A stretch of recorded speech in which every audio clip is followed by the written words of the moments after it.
Hello students, मैं Ravi sir आपका स्वागत करता हूं आपके अपने चैनल रवि सर फिजिक्स में। तो स्टूडेंट्स, आज हम बात करेंगे कि कुछ ऐसे फिजिक्स के सिलेबस जो कि नीट के सिलेबस में से हैं और स्टूडेंट्स इसमें से डायरेक्ट क्वेश्चंस पूछा जाता है। आप ना सिर्फ कॉम्प्लिकेटेड फिगर देख करके घबरा जाते हैं, आपसे सॉल्व नहीं होता। वैसे भी नीट स्टूडेंट के लिए फिजिक्स थोड़ा सरदर्द होता है, बट मैं आपको बताता हूँ कि फिजिक्स बिल्कुल भी सरदर्द नहीं है। आप थोड़ा सा कॉन्सेप्ट के साथ पढ़ेंगे और थोड़ा सा ध्यान देंगे ना, फिजिक्स जितना इंटरेस्टिंग मजेदार कोई सब्जेक्ट नहीं। और जो टॉपिक मैं डिस्कस करूंगा, मैं आपको बताता हूँ दावे के साथ, आप एक भी क्वेश्चन उसमें से छोड़ के नहीं आएंगे। तो स्टूडेंट्स, हम बात करते हैं चैप्टर करंट इलेक्ट्रिसिटी से। और करंट इलेक्ट्रिसिटी में ना सबसे पहले हम देखेंगे कॉम्बिनेशन ऑफ रजिस्टर, फिर देखेंगे कॉम्बिनेशन ऑफ सेल, फिर देखेंगे मिक्स कॉम्बिनेशन। तो आइए हम बात करते हैं सबसे पहले रजिस्टर के बारे में। और रजिस्टर से भी पहले हम जानते हैं ओम्स लॉ।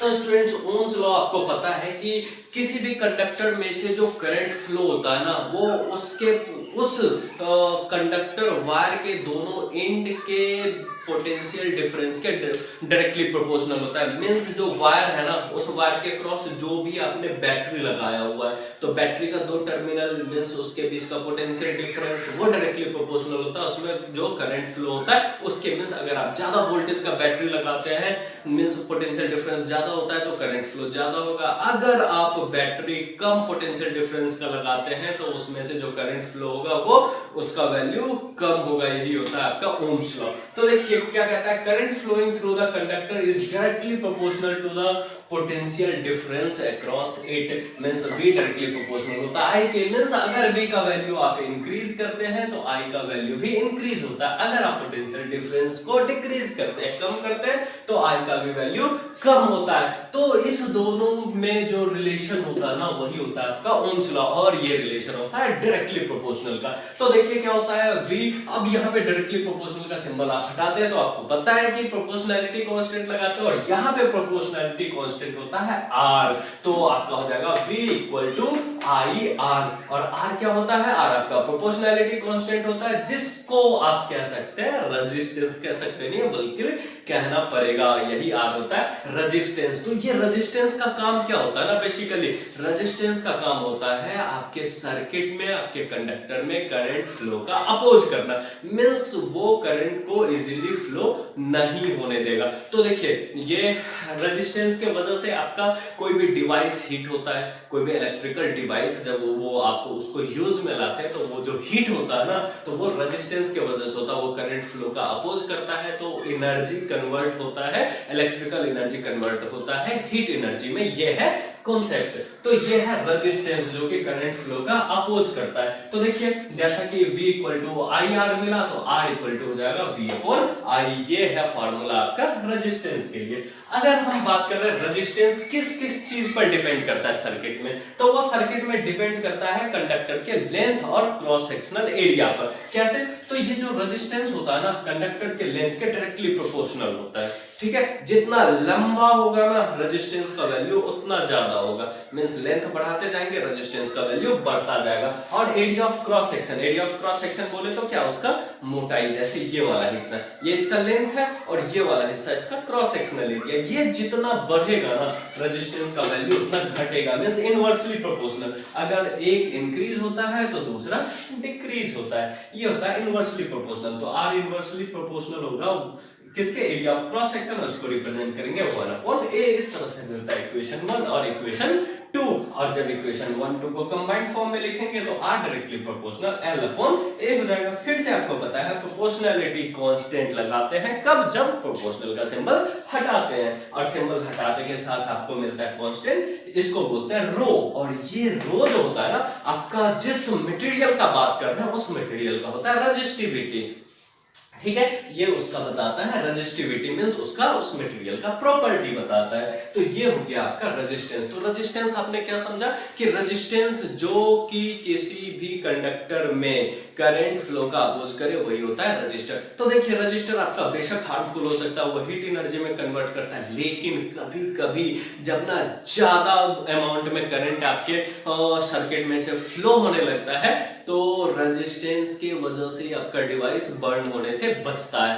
तो आप देखे होंगे जो पीसीबी होता है, पीसीबी प्रिंटेड सर्किट बोर्ड, कोई भी इलेक्ट्रॉनिक डिवाइस आप जब खोल के देखेंगे उसके अंदर ना एक ग्रीन कलर का ना बिल्कुल प्लेट जैसा दिखेगा और उसमें ना वो बहुत सारा डिजाइन बना होता है। आप पीछे देखेंगे तो कुछ इस शेप का आपको मिलेगा, ये इस शेप का आपको मिलेगा, वो होता है रजिस्टर। इसमें ना 4 कलर होता है, 4 कलर्स होता है जिसको आप कलर कोडिंग से पता कर सकते हैं कि उसका रेजिस्टेंस कितना है। और ये रेजिस्टेंस का यूनिट, चूंकि ये ओम्स लॉ ही इसको डिफाइन किए थे, तो इसका यूनिट होता है ओम और इसका रिप्रेजेंटेशन होता है ये। तो स्टूडेंट्स हम समझ गए कि रेजिस्टेंस क्या होता है। अब जब रेजिस्टेंस हमें पता चल गया तो अब पता करना है कि हम रेजिस्टेंस यूज कैसे कर सकते हैं। मींस डिफरेंट टाइप से हम रजिस्टर को कंबाइन कर सकते हैं। तो और वो कॉम्बिनेशन पढ़ेंगे तो कॉम्बिनेशन में क्या होगा, एक पढ़ेंगे सीरीज कॉम्बिनेशन, एक पढ़ेंगे पैरेलल कॉम्बिनेशन और एक दोनों का मिला जुला फॉर्म होगा जिसको बोलेंगे मिक्स्ड कॉम्बिनेशन। तो आप इसका स्क्रीनशॉट लीजिए, बात करते हैं कॉम्बिनेशन ऑफ रजिस्टर।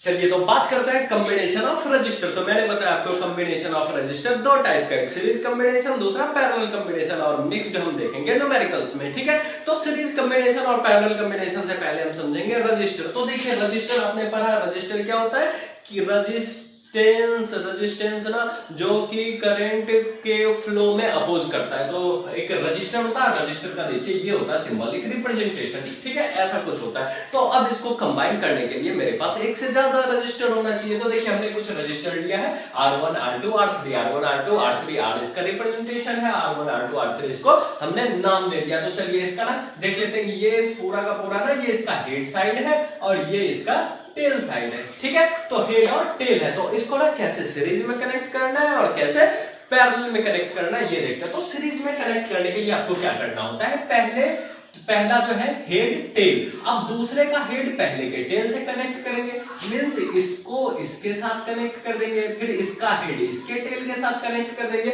और देखिए और फिर इसको ना खींच दीजिए। इसको खींचने पर क्या होगा, वो बिल्कुल स्ट्रेट हो जाएगा। देखिए कुछ ऐसा हो जाएगा, ये पहले वाले का हेड, फिर इसका टेल यहाँ, फिर इसका हेड इसके टेल से, ठीक है, फिर इसका टेल यहाँ, फिर इसका टेल इसके हेड से कनेक्ट होगा, फिर इसका यहाँ पे टेल, ठीक है। तो इस तरह से ये सीरीज कॉम्बिनेशन में हुआ और हम यहाँ पे इसके ना इस 2 एंड को हमने कनेक्ट कर दिया एक V पोटेंशियल डिफरेंस के बैटरी से, बैटरी के दोनों टर्मिनल से इसको हमने कनेक्ट कर दिया। तो देखिए बैटरी का ये है हमारा पॉजिटिव टर्मिनल, ये है नेगेटिव टर्मिनल और आपको पता है कि करंट फ्लो होता है पॉजिटिव टर्मिनल से नेगेटिव टर्मिनल की तरफ, मींस I करंट इधर फ्लो हो रहा है। तो अब देखिए इस वायर में से करंट फ्लो हो रहा है I, ठीक है, यहां तक I, यहां से यहां भी I हुआ, यहां से देखिए यहां से इस वाले रजिस्टर में से होकर के भी कितना करंट फ्लो हुआ, I करंट ही फ्लो हुआ, सॉरी ये R2 है, ठीक है, इसमें से I करंट। अब देखिए यहां पर क्या है ना, वायर एक ही है, कॉमन वायर है, तो करंट तो एक वायर में से सेम करंट तो कहीं डिस्ट्रीब्यूट नहीं हो रहा है। तो इस तरह से यहां से भी करंट फ्लो होगा I, इधर से भी करंट फ्लो होगा I, यहां से I। तो देखिए बैटरी से जितना करंट निकला उतना ही करंट बैटरी के नेगेटिव वाले टर्मिनल में एंटर कर रहा है। तो ये होता है हमारा सीरीज कॉम्बिनेशन। तो अभी आप देखेंगे कि करंट तो क्या हुआ, यहां से यहां तक में कहीं वैरी किया नहीं किया, जो वैरी नहीं करता है वो क्या होता है, कांस्टेंट होता है। मींस ना आपको जो चीज याद रखना है सीरीज कॉम्बिनेशन में कि हमारा करंट क्या होता है, कांस्टेंट। और देखिए यहां पर इसका पोटेंशियल V था, तो V कहां से कहां तक, ये टर्मिनल से अगर इसको नाम दे दे A और B, तो A और B के बीच का टर्मिनल वोल्टेज है V, बट A और B के बीच में ना अलग अलग 3 रजिस्टर है, तो यही V पोटेंशियल इस तीनों में डिवाइड हो गया। तो देखिए सपोज कर लेते हैं कि पहला वाला जो रजिस्टर है R, उसके अक्रॉस पोटेंशियल हो जाता है हमारा V1, R2 के अक्रॉस V2, R3 के अक्रॉस V3। मींस ये V1 V2 V3 आया कहां से, इसी V में से डिवाइड हो गया, इसने अपना बांट लिया। चलो इस पूरे V में से V1 पार्ट मेरा बाकी रेस्ट तुम देख लो।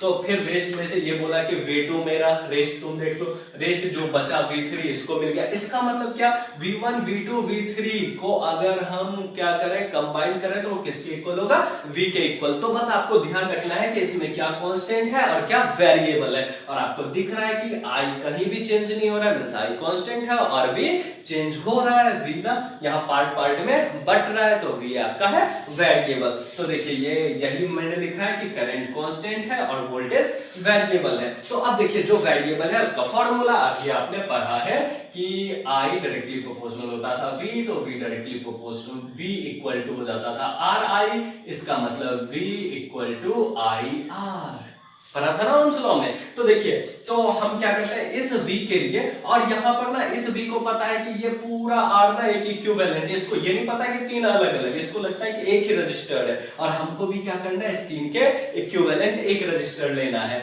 तो क्या करेंगे, R इक्विवेलेंट कर लेंगे, तो V इक्वल टू IR, हमने V इक्वल टू IR हो गया ये नेट के लिए, नेट पोटेंशियल।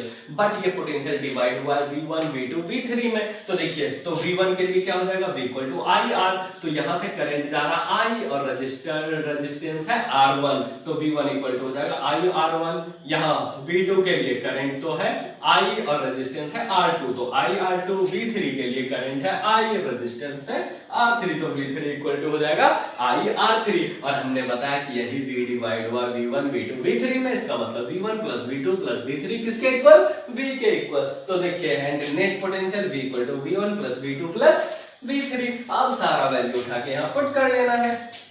तो देखिए V किसके इक्वल, V नेट किसके equal, IR equivalent, IR equivalent V1, IR1 के V2, IR2 के V3, IR3 के I इधर और इधर कॉमन ले लेते हैं, तो क्या बचेगा, R equivalent R1 plus R2 plus R3, I और I कैंसिल होता है, इस तरह से R इक्विवेलेंट क्या मिलता है, R1 plus R2 plus R3। ये तो तब हुआ जब हमने कंसीडर किया था 3 रजिस्टर। अगर 2 ही करता तो क्या होता, R equivalent equal to R1 plus R2। अगर n नंबर होता तो क्या होता, R equivalent equal to R1 plus R2 plus R3 plus dot dot dot Rn। तो समझ में आया कि सिंपली सीरीज कॉम्बिनेशन में आपको रजिस्टर को कंबाइन करना होता है। तो क्या करेंगे, इक्विवेलेंट कैसे निकालेंगे, जितना भी रजिस्टर है ना सबका रेजिस्टेंस का सम कर देंगे। चलिए अब बात करते हैं पैरेलल कॉम्बिनेशन। पैरेलल कॉम्बिनेशन में क्या करना है, सबका हेड एक तरफ कनेक्ट कर देना है, सबका टेल एक तरफ कनेक्ट कर देना है। तो देखिए सबका हेड, ये हेड हेड हेड था ना,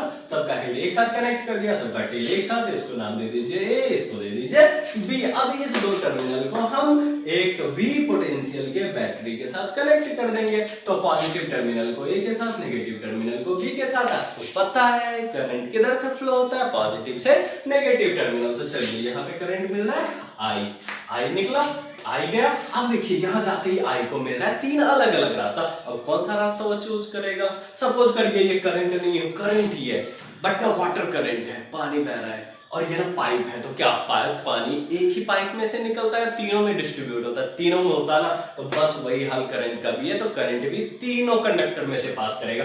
तो अब जो तीनों में से पास करेगा वैल्यू I है, तो इसी I में से बटेगा ना, इसी मतलब एक पिताजी का 3 अगर बेटा है तो संपत्ति तो तीनों में बटेगा। तो वही यहाँ भी हो रहा है, ये इसको मिला I1, इसको मिला I2, इसको मिला I3, और ये तीनों I1 I2 I3 तीनों का सम अगर करेंगे तो किसके इक्वल होगा, I के इक्वल। तो देखिए यहाँ पर क्या हो रहा, I कांस्टेंट रहा नहीं रहा, मेन सीरीज में I कांस्टेंट होता है, पैरेलल में I वेरिएबल होता है। बट देखिए अगर हम बात करें पोटेंशियल का, A और B के अक्रॉस पोटेंशियल कितना है बैटरी का V, तो R1 भी तो A और B के अक्रॉस ही कनेक्टेड है, तो इसके अक्रॉस भी पोटेंशियल हो जाएगा कितना, V, इसके अक्रॉस भी पोटेंशियल V, और इसके अक्रॉस भी पोटेंशियल V। मींस आपको यहाँ पे क्या याद रखना है कि V कांस्टेंट है और I है आपका वेरिएबल।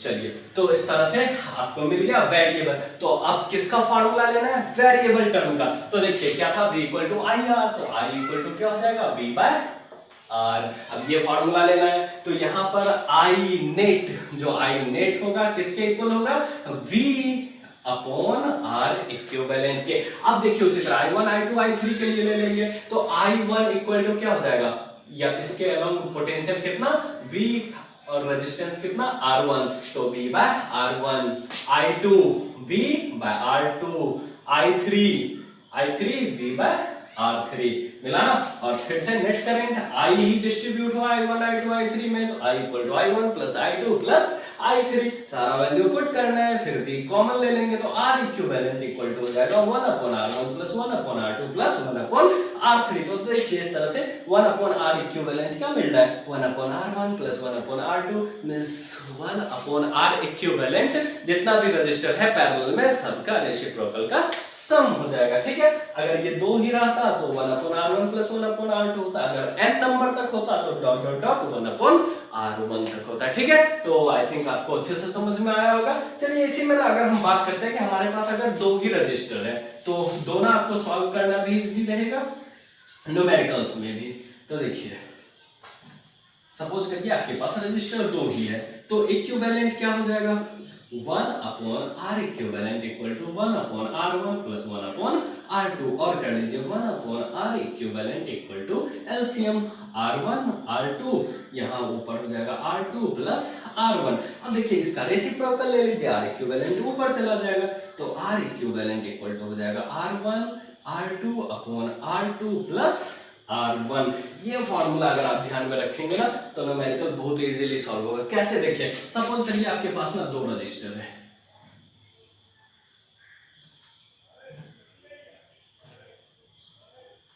ठीक है, A है B है, ये 8 ओम है, ये 8 ओम है। ठीक है, अगर आपको बोल दे कि इस दोनों के इक्विवेलेंट रेजिस्टेंस का वैल्यू बताए, R इक्विवेलेंट का वैल्यू क्या होगा, तो फॉर्मूला देखिए क्या है कि R1 R2 को एक बार मल्टीप्लाई करना है और नीचे सम करना है, means R equivalent equal to हो जाएगा 8 into 8 upon 8 plus 8 means 64 upon 16, 4 times में इक्वल टू 4 ओम आपका आंसर। कहने का मतलब क्या, आप ना 8 ओम और 8 ओम का दो रजिस्टर को या तो पैरेलल में लगा करके एक सर्किट में यूज कर लीजिए, या फिर इस दोनों के जगह इकलौता एक 4 ओम का रजिस्टर यूज कर लीजिए। अब सवाल ये आता है कि 8 ओम का हम पैरेलल में लगा के 4 ओम ले रहे हैं, तो हम 4 ओम ही क्यों नहीं लगा दे रहे सर्किट में। तो मैं आपको बता दूं स्टूडेंट्स, हर तरह के सर्किट में अलग वैल्यू का रजिस्टर यूज होता है। अब आपको आपकी जो इंडस्ट्रीज है इलेक्ट्रॉनिक्स की, वो सारे अमाउंट की, अब बताइए 1 ओम 2 ओम 3 ओम से लेकर के फिर वो किलो ओम और मेगा ओम ये बनाना तो पॉसिबल नहीं है ना, तो वो कुछ लिमिटेड बनाती है। ठीक है, कुछ लिमिटेड वैल्यूज के रेजिस्टेंस बनाती है, और आपको चाहिए होता है डिफरेंट। तो आप क्या कर सकते हैं, आप इसी मेथड से कैलकुलेट करके डिजायर्ड वैल्यू का रजिस्टर पता कर सकते हैं, बना सकते हैं, सीरीज कॉम्बिनेशन से, पैरेलल कॉम्बिनेशन से, या फिर मिक्स्ड कॉम्बिनेशन से। आई थिंक आपको ये अच्छे से समझ में आया होगा टॉपिक। अब हम बात करेंगे कुछ न्यूमेरिकल्स, तो take the screenshot.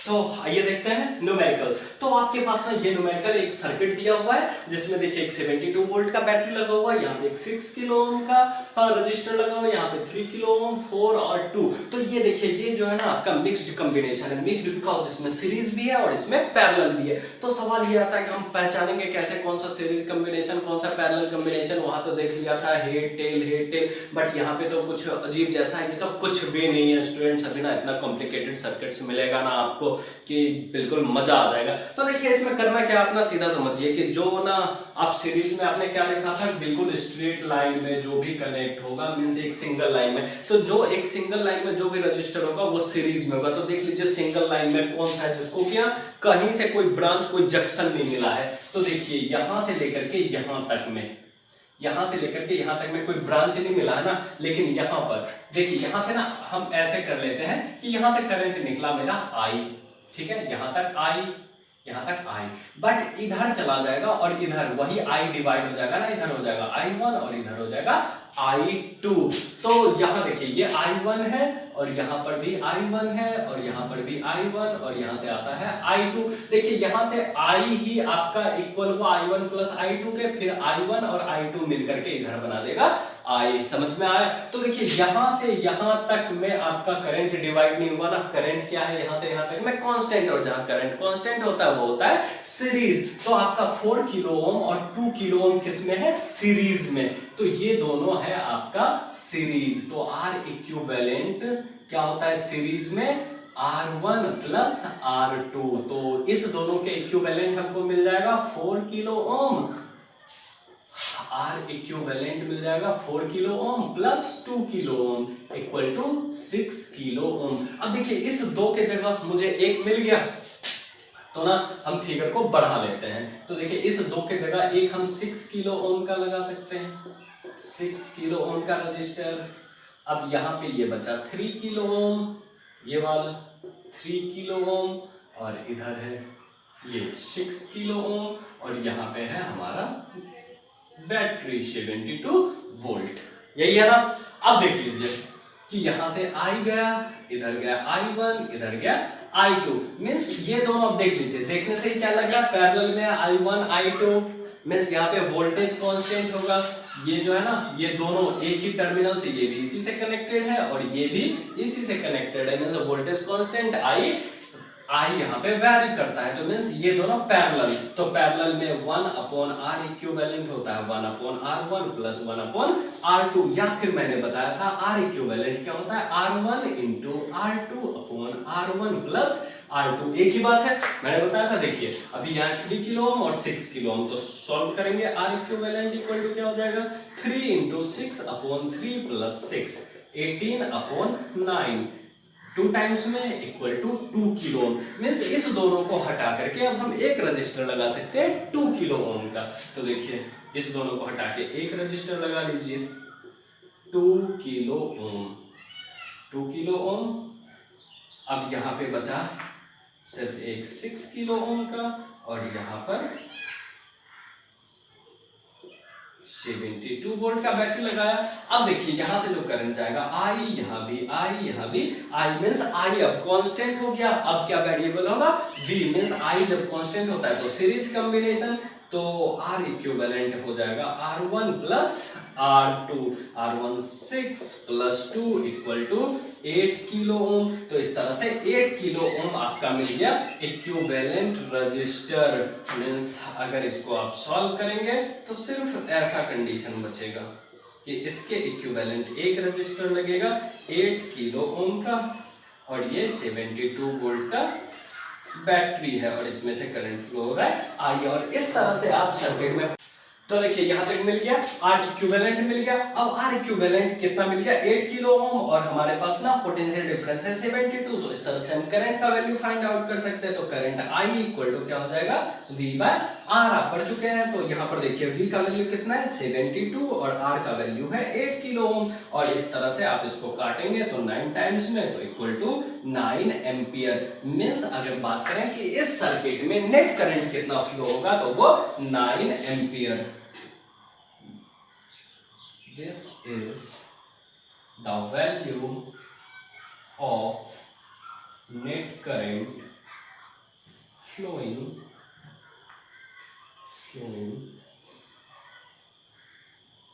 through the circuit। तो इस तरह से स्टूडेंट्स आप पता कर सकते हैं कि इसमें से नेट इक्विवेलेंट रेजिस्टेंस कितना है या नेट करंट क्या है। ठीक है, ये तो काफी सिंपल न्यूमेरिकल्स है। अब आइए कुछ कॉम्प्लिकेटेड न्यूमेरिकल्स देखते हैं। तो आइए देखते हैं ये न्यूमेरिकल। देखिए ऐसा एक फिगर दिया हुआ, पूछ रहा है कि इसमें से ना नेट करंट इस सर्किट में से कितना फ्लो हो रहा है। तो देखिए यहाँ पे क्या है, एक 6 वोल्ट का आपका बैटरी लगा हुआ है, और इस तरह से आपका ना ये बना हुआ है फिगर। तो देखिए इसको ना सबसे पहले हम ना देखते हैं कि बैटरी का 2 टर्मिनल होगा ना, बैटरी का 2 टर्मिनल हमको सबसे पहले देख लेना। इसको नाम दे दीजिए A B, और एक और जंक्शन यहाँ है C। सबसे पहले ना क्या करना है, जंक्शन देख लेना। अब देखिए यहां से यहां तक में ये तो झूठ मूठ का है ना, ये वायर तो झूठ मूठ का है, ये A है और यहाँ भी A है, यहाँ से यहाँ के बीच में तो कहीं पे कुछ फूटा नहीं है ना। इसको चाहे तो आप इस वायर को खत्म करके इसको डायरेक्ट यहाँ से कनेक्ट कर दीजिए, कोई परेशानी नहीं होगी। तो यहां से यहां तक में कोई जंक्शन नहीं है, तो ये यहां से यहां तक क्या है ए। तो देखिए अब आपको क्या करना है, ए बी सी बस 3 पॉइंट है और 3 पॉइंट के बीच में जो भी बैटरी है, जो भी रजिस्टर है, उसको सजा लेना है और फटाफट चुटकी में सॉल्व होगा। कैसे देखिए, तो ए और बी के बीच बैटरी है ना, तो सबसे पहले हम बनाते हैं टर्मिनल ए टर्मिनल बी और ए और बी के बीच में बैटरी बनाएंगे। कितना वोल्ट, 6 वोल्ट। ठीक है, अब देखिए यही ए और बी के बीच में 3 ओम रजिस्टर। चलिए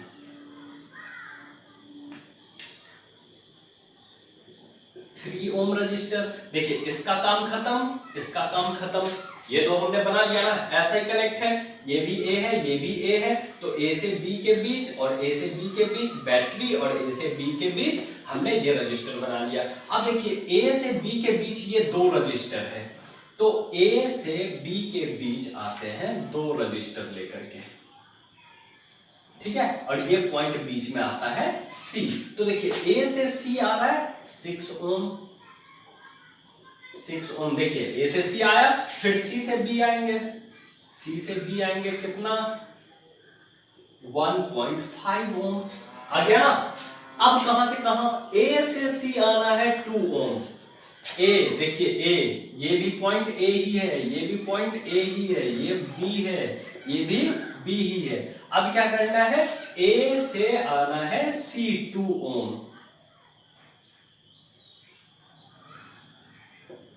2 ओम। देखिए अगर आप ना इस फिगर को सुलझा के ऐसा बनाने में कैपेबल है या बना लेते हैं तो फिर चुटकी में सॉल्व होना है। अब देखिए ये दोनों किसमें, पैरेलल में, ये दोनों पैरेलल में होकर के क्या हो जाएगा, पैरेलल में आपको पता है आर इक्विवेलेंट क्या होता है, R1 into R2 upon R1 plus R2, तो क्या हो जाएगा 2 into 6 upon 2 plus 6 equal to 12 upon 8, यही है ना 2 और 6, हाँ ठीक है 12 अपॉन 8 हो गया।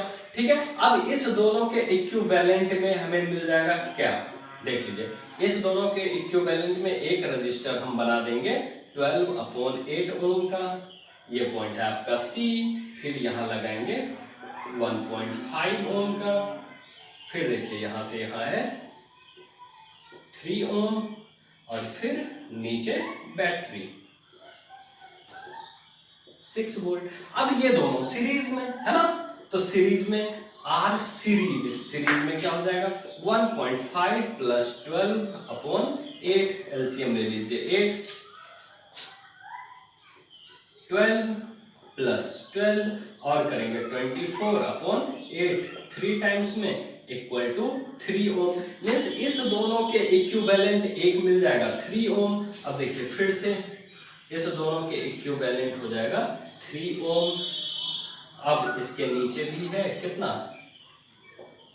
3 ओम और इसके नीचे है बैटरी,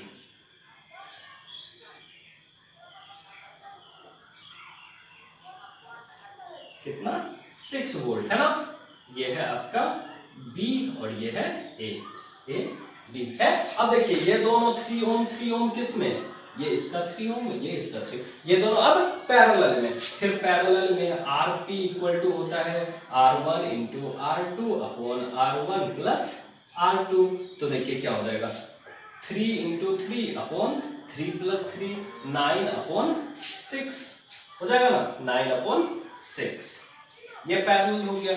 अब इसके इक्विवेलेंट देखिए कैसा बन जाएगा, एक बैटरी रहेगा नीचे 6 वोल्ट का, ऊपर एक रजिस्टर रहेगा इकलौता कितना 9 अपॉन 6 ओम का।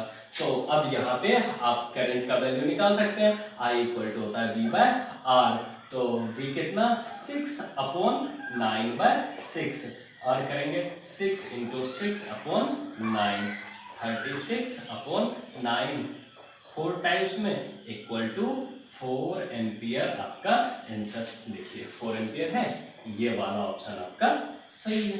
तो बस आपको करना क्या है, बस एक बार सर्किट को सुलझा लेना है और इस तरह से आ जाता है आपका आंसर। ठीक है, अब देखते हैं नेक्स्ट न्यूमेरिकल। देखिए नेक्स्ट क्वेश्चन है, क्या कह रहा है, calculate effective resistance between point A and B. ये है आपका पॉइंट ए और ये है पॉइंट बी, और ए और बी के बीच आपको पूछ रहा है कि इफेक्टिव रेजिस्टेंस में इक्विवेलेंट रेजिस्टेंस का वैल्यू क्या होगा। तो देखिए यहाँ पे ना कॉन्सेप्ट है थोड़ा सा व्हीट स्टोन ब्रिज का। व्हीट स्टोन ब्रिज में क्या होता है कि इस दोनों रजिस्टर का रेशियो और इस दोनों रजिस्टर का रेशियो अगर आपस में इक्वल होता है तो इसमें से करंट फ्लो नहीं होता है। मींस इसका रेशियो अगर इस दोनों के रेशियो के इक्वल होगा तो यहां से करंट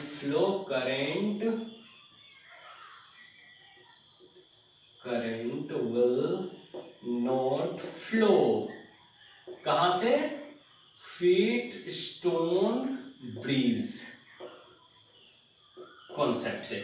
मीन्स आपको क्या पता चला, देखिए 10/10 1 10/10 1 मीन्स ये दोनों इक्वल है, इसका मतलब इस इधर से करंट फ्लो नहीं करेगा। जब इधर से करंट फ्लो करेगा ही नहीं तो ये रजिस्टर आपके करंट फ्लो को डिस्टर्ब कर ही नहीं सकता। जब कर ही नहीं सकता है तो ये आर्म बिना मतलब का, और जब बिना मतलब का है तो इसको हटा देंगे। तो इसको हटाते के साथ कैसा फिगर मिलेगा हमें, देखिए कुछ ऐसा मिलेगा।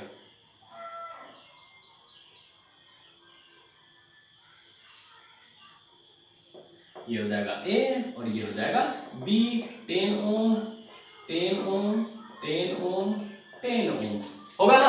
अब देखिए यहां से ये दोनों सीरीज में है ना, सीरीज में, और ये दोनों भी सीरीज में। तो दोनों को सीरीज में सॉल्व कर लीजिए। R series equal to 10 + 10 equal to 20 ohm. आपको पता है सीरीज में R1 + R2 होता है। नीचे भी आर सीरीज क्या हो जाएगा, 10 + 10 इक्वल टू 20 ओम। तो देखिए इसके इक्विवेलेंट कैसा मिल जाएगा, ए बी।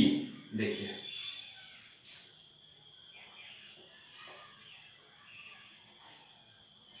यहां पे भी मिल जाएगा 20 ओम का, यहां पे भी मिल जाएगा 20 ओम का, ए और बी। अब ये दोनों किस में आ गया, पैरेलल कॉम्बिनेशन में। पैरेलल में आपको पता है आरपी इक्वल टू क्या होता है, R1 × R2 / R1 + R2। तो क्या हो जाएगा 20 × 20 / 20 + 20, और 20 × 20 400, 20 + 20 40। तो देखिए 10 टाइम्स में equal to 10 ohm will be your answer. तो ये हो जाएगा आपका आंसर। तो ये भी स्टूडेंट्स आपको ध्यान में रखना है व्हीट स्टोन ब्रिज का कॉन्सेप्ट कि मींस इस दोनों रजिस्टर का रेशियो अगर इस दोनों रजिस्टर के रेशियो के इक्वल होता है तो इस वाले आर्म में से करंट फ्लो नहीं करेगा। इस पर देखेंगे और भी कुछ न्यूमेरिकल। ठीक है, तो देखते हैं नेक्स्ट न्यूमेरिकल। आइए देखते हैं नेक्स्ट न्यूमेरिकल। तो स्टूडेंट्स ये है न्यूमेरिकल। देखिए इसमें क्या पूछ रहा है, calculate effective resistance across the point A and I. ये है पॉइंट ए और ये है पॉइंट आई। इसके अक्रॉस ना आपको क्या करना है, इफेक्टिव रेजिस्टेंस देखना है। तो स्टूडेंट्स देखिए ये फिगर ना सिर्फ देखने में कॉम्प्लिकेटेड है और कुछ नहीं है। आपको ना क्या करना है, ए और आई के बीच इफेक्टिव रेजिस्टेंस निकालना है। तो देखिए किसको सीरीज में लेना है, किसको पैरेलल में लेना है, कुछ भी समझ आ रहा है? नहीं समझ आ रहा है? चलिए व्हीट स्टोन ब्रिज का कॉन्सेप्ट देखते हैं। इतना सा पार्ट कवर करते हैं। इतना सा पार्ट देखिए तो ये व्हीट स्टोन ब्रिज शेप में है। इसका रेशियो कितना, 2 और 2 का रेशियो 1, 2 और 2 का रेशियो 1। मींस ऊपर वाला और नीचे वाला रेशियो जब इक्वल है तो इसमें से करंट फ्लो नहीं होगा। उसी तरह देखते हैं नीचे वाला पार्ट, 2 और 2 का रेशियो 1, 2 और 2 का रेशियो 1 मींस इधर से करंट फ्लो नहीं होगा। इसका मतलब ये दो पार्ट क्वेश्चन में आपको सिर्फ और सिर्फ डराने के लिए दिया गया है। तो सबसे पहले हम क्या करें कि इतना कॉम्प्लिकेटेड फिगर में से जो हमारे काम का नहीं है उसको इरेज कर देते हैं। ठीक है, चूंकि यहाँ पे स्पेस कम है मैं इरेज कर देता हूँ, आप फिगर में इसको आगे से बना लेंगे। ठीक है, तो आप ना पहले क्वेश्चन लिख लीजिए और आपको पता चला कि ये व्हीट स्टोन ब्रिज कॉन्सेप्ट से इधर से करंट फ्लो नहीं करेगा। जब करंट फ्लो ही नहीं करेगा तो रजिस्टर का कोई काम ही नहीं है। जब कोई काम ही नहीं है तो ये हम क्या करेंगे, ये पार्ट इरेज कर देंगे। देखिए ये पार्ट इरेज हो गया। अब फिगर कुछ हल्का लग रहा है। अब क्या कह रहा है आपको, ए और आई के अक्रॉस। तो देखिए, तो ये टर्मिनल ए है, ये तो बी जो है, ये तो ए से बी जाने में आपका कुछ भी लॉस नहीं हुआ करंट का, ए से जी आने में कुछ भी लॉस नहीं हुआ। इसका मतलब यहाँ पे ये झूठ मूठ का आपका इतना बड़ा वायर दिया हुआ है, हम इसको डायरेक्ट यहां से यहां अगर कर दें और उसी तरह डायरेक्ट यहां से यहां कर दें आई, तो कोई कष्ट नहीं होना चाहिए। देखिए फिगर और इजी हुआ। अब आप क्या कर सकते हैं, इस दोनों को सीरीज में सॉल्व कर सकते हैं, इस दोनों को सीरीज में सॉल्व कर सकते हैं, और फिर इस दोनों को आप क्या कर सकते हैं, आपस में पैरेलल में। कैसे, देखिए ए और आई, तो यहां आपको बनाना है ए और यहां बनाना है आई। तो देखिए यहां से बी तक तो कोई चेंजेस नहीं, यहां से सी तक में, तो देखिए यहां ये पॉइंट आपका सी, सपोज करिए अगर सी होता तो कुछ इस तरह से होता 2 ओम और 2 ओम। उसी तरह नीचे देख लीजिए,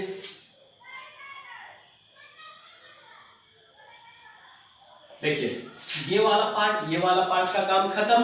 बीच में ना एक कॉमन पॉइंट है, चलिए एक कॉमन लेते हैं। यहां से ना जैसा फिगर बना है वैसा ही बना लेते हैं।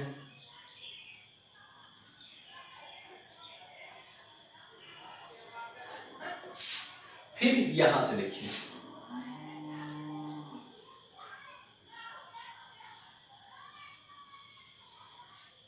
देखिए कुछ इस तरह का फिगर बना, मीन्स ये वाला 2 ओम 2 ओम, फिर ये भी 2 ओम 2 ओम, ये भी 2 ओम और ये भी 2 ओम। तो देखिए ये दोनों आपस में पैरेलल में, ये दोनों आपस में पैरेलल में है, तो और ये दोनों आपस में सीरीज। तो देखिए ए और आई है ना, तो यहां ऊपर सीरीज में सॉल्व कर लेंगे तो 2 + 2 4, ऊपर एक इक्विवेलेंट रेजिस्टर मिलेगा 2 + 2, नीचे भी, सॉरी फिगर थोड़ा ठीक से बना दें, ये है आपका ए और ये है आपका आई। तो देखिए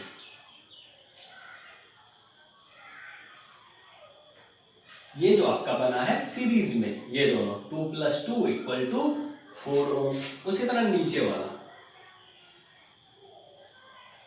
कैसे, 2 + 2 = 4। अब देखिए ये दोनों यहां आपस में बीच में किस में है, पैरेलल में है ना। तो पैरेलल में कैसे सॉल्व करेंगे, 2 × 2 / 2 + 2, तो 4/4 = कितना, 1 ओम।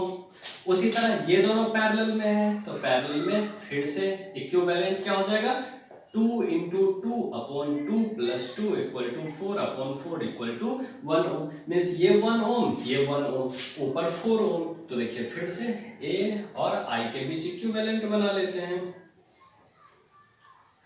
ऊपर में हमारा कितना है, 4 ओम, बीच में आप देखिए 1 + 1, ये दोनों सीरीज में, तो क्या हो जाएगा 1 + 1 = 2 ओम। अब फिर नीचे कितना, 4 ओम। अब देखिए ये तीनों किस में, पैरेलल में, और जब तीनों पैरेलल में है तो इसको सॉल्व कर लीजिए। अब 1/Rp = क्या होता है, 1/4 + 1/2 + 1/4, एलसीएम हो जाएगा 4, 1 + 2 + 1 और करेंगे तो 1/Rp = हो जाएगा 4/4 = 1/1 टाइम्स 1/Rp = 1, और करेंगे तो Rp = 1 ओम। ये हो जाएगा आपका आंसर। देखिए 1 ओम है, तो ये वाला पार्ट आपका आंसर। तो स्टूडेंट्स कुल मिला के मैं ये कहूंगा कि आपको फिगर देख करके बिल्कुल भी नहीं घबराना है। आपको क्या करना है, बस फिगर को समझना है और उसको ना इजी फॉर्म में कन्वर्ट करना है और उसको आगे बढ़ा करके सॉल्व कर लेना है। तो स्टूडेंट्स आज का वीडियो कैसा लगा आप हमें कमेंट करिए, वीडियो अच्छा लगे तो लाइक करिए, अपने फ्रेंड्स के साथ शेयर करिए और चैनल सब्सक्राइब करना बिल्कुल मत भूलिए। और अगर आपके पास कोई डाउट होता है तो आप कमेंट में बता सकते हैं या फिर आप हमारे टेलीग्राम चैनल पे बता सकते हैं, उसका लिंक मैं डिस्क्रिप्शन बॉक्स में डाल दूंगा। तो स्टूडेंट्स आज हमने बात किया ये कॉम्बिनेशन ऑफ रजिस्टर, और नेक्स्ट वीडियो में आप देखेंगे कॉम्बिनेशन ऑफ सेल, और सेल के साथ साथ इसका मिक्स किया हुआ न्यूमेरिकल। ठीक है। Thank you, all the best.